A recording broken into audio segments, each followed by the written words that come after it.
would you find this call on the river? We are playing 600 L on WPN.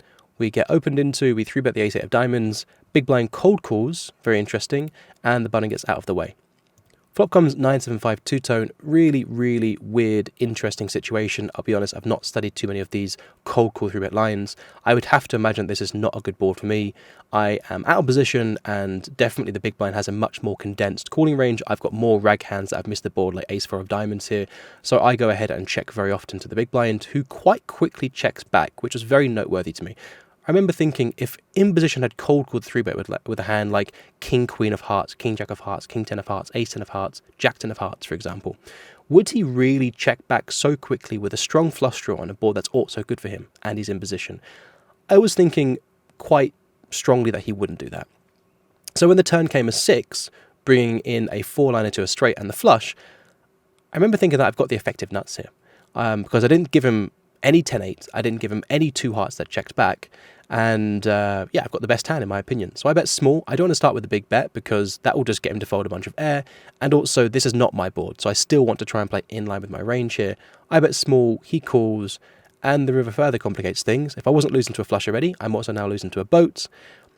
I go ahead with a small middling sizing here, quite a merged line, and he very quickly, within a few seconds, shoves. So, not a good situation for me, right? I've got a complete bluff catcher. My 8 is just a bait card here. He will never shove a straight for value unless he's got 10-8, but even 10-8 probably, I guess 10-8 could shove, but I was ruling that hand out. A flush could shove, but I was ruling that hand out, and a boat could shove, but unless he had exactly pocket 6s or 6-5, I did not give him credit to flop a set on the board that's good for him and quite quickly check back. So even though I expect that this is a very easy fold in theory, very easy, I block 0 value combos, and I even block some bluffs to hands like ace, diamond, queen, heart.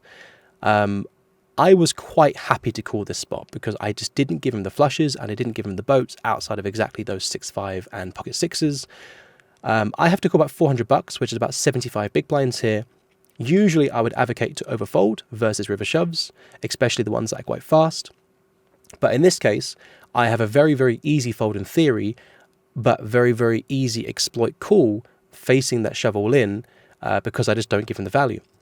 And he shows me the ace queen offsuit. So an important lesson, even if you block bluffs and don't block any value, if villain struggles to find value himself, then you can still find these big exploitative calls.